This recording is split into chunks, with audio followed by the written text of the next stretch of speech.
Përshëndetje dhe mirë se erdhët të dashur binjak në Letra Trofejnë, jam Diana dhe të bëjmë lecimin e radhës për ju. Të dashur binjakë, sot kam vendosur t'ju qërtoj, ta them kështu, do flasim vërtet hapur, pa dorashka, se si mund të ndryshojmë apo çfarë duhet të ndryshojmë tek vetja që jeta jote të ecë përpara. Të dashur, ndonjëherë nuk është mungesa e mundësive ajo që na pengon, por disa zakone që i përsërisim, vendime që i marrim çdo ditë, aq shpesh sa që nuk i vëm më re. Po filloj me 6 të ujit të dashur binjakë. Ky lexim fillon me këtë letër që flet për të kaluarën. Jo sepse duhet të jetosh në të, por sepse duket sikur një pjesë e jotja vazhdon të krahasoj të sotmen me ato që ka qenë dikur. Ndoshta thua me vete atëherë isha me lumtur, ose atëherë ishin njerëzit ndryshe, apo sikur të mos e kisha bërë atë gabim dhe kështu me radhë diçka me të kaluarën. Problemi është se sa më shumë e idealizon të kaluarën, aq më pak sheh atë që ke sot. E kaluara nuk ishte aq perfekte sa e kujton, të dashur binjak, edhe atëherë kishe probleme, vetëm se sot i ke harruar. Ky letër të kujton se kujtimet janë të bukura për tu ruajtur, por janë shumë të rrezikshme kur fillojnë të bëhen vendi ku dëshiron të jetosh.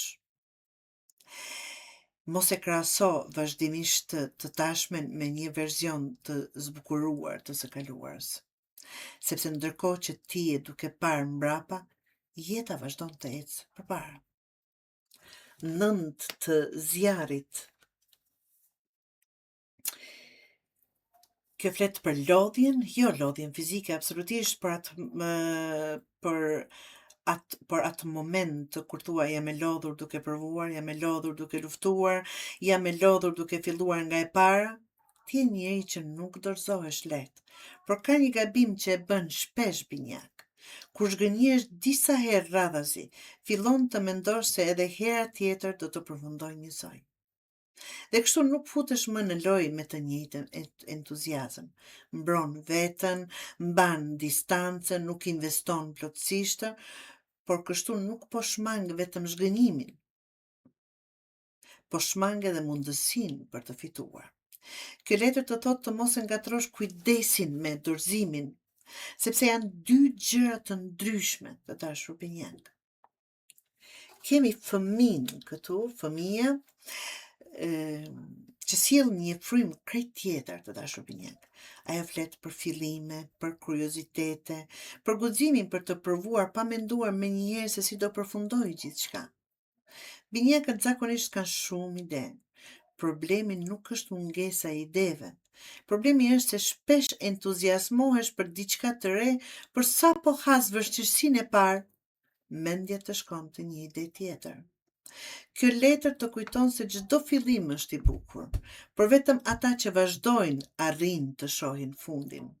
Mos kërko vazhdimisht diçka të re, mbaro atë që ke nisur, të dashur binjak, sepse suksesi nuk ndërtohet nga 10 fillime, ndërtohet nga një përfundim. 10 i zjarrit, të dashur binjakë, tregon se ke marrë mbi supe më shumë se sa duhet. Më shumë e shikoj në mendimet e juaja, por ndryshe nga disa shenjat e tjera ti nuk e bën sepse askush nuk të ndihmon. Ti e bën sepse mendon se gjithçka duhet të ndodh menjëherë. Do ecësh shpejt, do rezultate të shpejta, do të përfundosh gjithçka brenda një kohe të shkurtër dhe në fund mbetesh pa energji. Jeta nuk është garë shpejtësie, është garë qëndrueshmërie. Nuk fiton ai që niset më shpejt, fiton ai që nuk ndalet në mes të rrugës. Mëso të ecësh me ritëm, jo me nxitim, të dashur binjak. Mbreti i zjarrit flet për udhëheqje, për besimin tek vetja, për aftësinë për të marrë vendime dhe për të mos pritur gjithmonë miratimin e të tjerëve.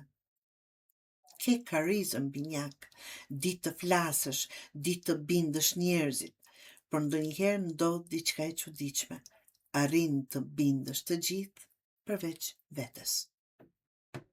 Dyshon në vendimet e tua, ndryshon plan në minutën e fundit, dëgjon aq shumë mendime sa humbet drejtimin tënd. Kjo letër të kujton se nuk e nevojë të pyesësh 10 veta sa herë merr një vendim, sepse në fund askush nuk do ta jetoj jetën tënde në vendin tënd.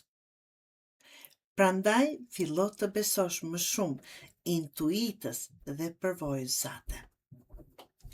4 shi i tokës, që mund të jetë marrëdhënie, ka diçka që po mban fort, mund të jetë marrëdhënie, një vend pune, një zakon, një mënyrë e jetesës, ose thjesht frika për të ndryshuar. Ti mendon se duke u mbajtur fort je duke mbrojtur. Jo. Sa më shumë kapesh pas diçkaje, aq më shumë ajo fillon të mbaj peng, binjak. Ky letër të fton të pyesësh veten. Apo e mbaj këtë sepse më bën mirë, apo vetëm sepse kam frikë ta lëshoj? Sepse ka raste kur liria fillon pikërisht binjak në momentin kur heq dorë nga nevoja për të kontrolluar atë. Të dashur binjak, letrat tregojnë historinë e njeriu plot ide, plot energji dhe plot potencial, por që shpesh shpërndan forcën në shumë drejtime. Mbetesh të kujtimet më gjatë se ç'duhet, lodhesh nga zhgënjimet dhe humbet entuziazmin, fillon shumë gjëra për jo gjithmonë i qenë deri në fund. Nxitohesh të arrish gjithçka menjëherë dhe pastaj mbetesh pa energji. Dhe në fund kapesh pas gjërave që në fakt kanë mbaruar vetëm sepse të trëm ndryshimi. Mesazhi i këtyre letrave është shumë i qartë. Jeta jote nuk do të ndryshojë kur të gjesh një mundësi më të mirë. Do të ndryshojë kur të fillosh të japësh fund zakonit të shpërqendrimit dhe të ndërtosh me durim atë që ke zgjedhur, binjak. Sepse me kaq sa shikoj dhe sa i njoh binjakët, vërtet nuk u mungon potenciali. Ajo që të kërkojnë letrat është këmbgulja për të mos e lënë në rrugën sa herë që ajo bëhet pak e vështirë.